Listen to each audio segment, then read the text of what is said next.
लौटना आसान नहीं। कहानी शुरू होती है शहर की हल्की बारिश में भीगे हुए एक बूढ़े चेहरे से। रघुवीर जो 10 साल बाद अपने गांव बनगांव लौट रहा है, हाथ में एक पुराना बीफ क्रेस, आंखों में थकावट और दिल में एक ही सवाल, क्या माँ दरवाजा खोलेगी? वो हर कदम पर याद करता है वो दिन जब माँ ने गुस्से में कहा था, आज के बाद इस घर की दहलीज मत लाना। रघुवीर इकलौता बेटा था। माँ कमला देवी के लिए उसकी पूरी दुनिया, पिता का साया बचपन में ही उठ गया था और कमला ने सिलाई करके, खेतों में काम करके रघुवीर को शहर पढ़ने भेजा था। लेकिन पढ़ाई के बहाने रघुवीर ने माँ से दूरी बना ली।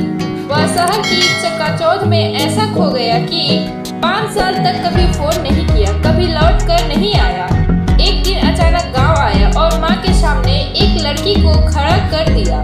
माँ, ये लीना है, हम शादी कर चुके हैं। माँ का दिल टूटा। लीना एक अमीर और आधुनिक सोच की लड़की थी जो माँ की सादगी और जीवन शैली को गंवार कहती थी। माँ ने चुपचाप दरवाजा खोला, रघुवीर को अंदर आने दिया, मगर रात होते होते कहा, तू जो करना चाहता था कर चुका, अब इस घर में तेरी कोई जगह नहीं, मत आना दोबारा। अब 10 साल बाद लीना उसे छोड़ चुकी है। एक बच्चा था जिसे उसने खो दिया और शहर ने उसे नौकरी से भी बाहर कर दिया। टूट कर बिखर कर रघुवीर अब माँ की चौखट पर है। दरवाजा खटखटा रहा है, कोई जवाब नहीं आता। गांव वाले उसे अजीब नजरों से देखते हैं, कुछ ताने मारते हैं। अब आया है माँ याद, जब जिंदा थी तब तो कभी नहीं दिखा। जिंदा थी? रघुवीर चौंकता है, क्या माँ अब नहीं रही?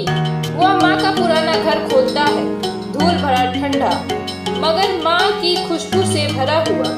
एक अलमारी में उसे एक पुरानी चिट्ठी मिलती है। माँ ने लिखी थी पर भेजी नहीं। रघु, मैं तुझसे नाराज नहीं हूँ, बस टूटी हुई थी।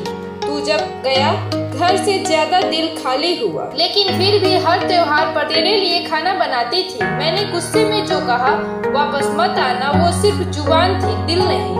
अगर कभी लौटे तो सिर्फ एक बार मुझे माफ कर देना माँ। रघुवीर फुट फुट कर रोने लगता है।